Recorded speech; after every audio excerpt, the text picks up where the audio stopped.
నమస్కారం. శ్రీవార్త స్థానిక మధ్యనగర్లో నివాసం ఉంటున్నటువంటి సుజాత తనేదో చిన్న పనులు చేసుకుంటూ జీవనం చేస్తూ ఉంది. గత 3 సంవత్సరాల క్రితం తన కుటుంబ అవసరాల నిమిత్తం టెంకాయల కృష్ణ అనే ఒక వడ్డీ వ్యాపారస్తుని దగ్గర ఆమె 3 లక్షల రూపాయలు అప్పు తీసుకోవడం జరిగింది. దానికి అతను 105 రూపాయల చొప్పున వడ్డీ వసూలు చేస్తూ నెలకు 15,000 రూపాయలు వడ్డీ తీసుకుంటూ గత 3 సంవత్సరాలుగా ఇది జరుగుతూనే ఉంది.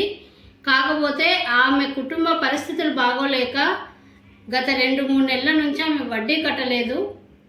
ఆ డబ్బుల విషయమే అతను ఫోన్ చేసి ఆమె ఫోన్లో అసభ్యంగా మాట్లాడడమే కాకుండా ఆమె పరిస్థితి బాగోలేదు, నేను ఒక 2-3 నెలల్లో మీకు ఇక వడ్డీ కడతానని చెప్పినా కూడా వినకుండా ఆమె తన అక్కని చూడడానికి శ్రీరామ్ నగర్కి వెళ్తే అక్కడ ఇంటి దగ్గరికి వచ్చి టెంకాయల కృష్ణ అతని భార్య ఒక దళిత మహిళ ఆమెను ఇష్టం వచ్చినట్లు నానా బూతులు తిట్టి వల్గర్గా ఆ కాలనీలో వాళ్ళ మర్యాదను తీస్తూ మాట్లాడడమే కాకుండా 105 రూపాయల వడ్డీ చొప్పున పేదల రక్తం తాగుతూ ఇతను ఈరోజు మహిళలని చూడకుండా వాళ్ళని అసభ్యంగా మాట్లాడి దూషిస్తే ఆమె స్టేషన్కి వెళ్ళి 3 టౌన్ పోలీస్ స్టేషన్లో కంప్లైంట్ ఇస్తే ఆ కంప్లైంట్ను పట్టించుకోకుండా పోలీసులు ఆమె తీసుకున్నటువంటి 3 లక్షల రూపాయలు ఆ డబ్బుల పంచాయతీ చేయడం ఇది పోలీస్ స్టేషన్లో ఎంతవరకు కరెక్ట్ అని మేము అడుగుతా ఉన్నాం. ఈరోజు మీ స్టేషన్లోకి బాధితులు వచ్చేది వాళ్ళ అప్పులు ఉన్నాయని రావడం లేదు, వాళ్ళకు సమస్య వచ్చిందనో వాళ్ళకి ఇబ్బంది కలిగిందనో వాళ్ళ సమస్యను పరిష్కరించుకోవడానికి పోలీస్ స్టేషన్లోకి వస్తే వాళ్ళ సమస్యను పక్కన పెట్టేసి మీరు సివిల్ సెటిల్మెంట్లు పంచాయతీలు డబ్బుల పంచాయతీలు చేస్తూ ఉన్నారు. మీకున్న అధికారం ఏంటి?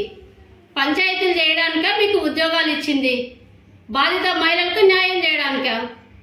ఈరోజు ఆయన అధిక వడ్డీలు వసూలు చేస్తూ ఈరోజు 105 రూపాయల చొప్పున వడ్డీ వసూలు చేస్తున్నాడని బాధిత మహిళ చెప్తా ఉంటే దాని మీద మీరు చర్యలు తీసుకోలేరు. అతనికి ఏం రైట్ ఉంది 105 రూపాయల చొప్పున వడ్డీలు వసూలు చేయడానికి? నువ్వు వడ్డీకి ఇచ్చినావు, వడ్డీ దగ్గర డబ్బులు వసూలు చేసుకునే ప్రాసెస్ చేయాలి. కానీ ఇళ్ళ దగ్గర పోయి మహిళల్ని అసభ్యంగా మాట్లాడుతూ కులాల పేరుతో దూషిస్తూ వాళ్ళని తిట్టుతూ వాళ్ళకి డబ్బులు ఇచ్చిందో తెలియదా వాళ్ళు ఏ కులవస్తులు అనేది?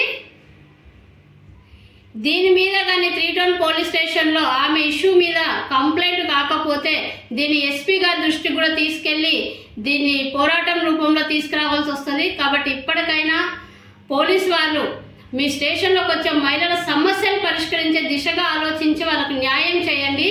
అంతేగాని వడ్డీ వ్యాపారస్తులకు కొమ్ము కాస్తూ వాళ్లకు నచ్చినట్లుగా మీరు పోలీస్ స్టేషన్లో సెటిల్మెంట్లు చేయడం మానుకోవాలని చెప్పేసి ఎస్ఎస్టీ బీసీ మైనార్టీ మహిళా ఐక్యవేదిక తరఫున మేము తెలియజేస్తా ఉన్నాం.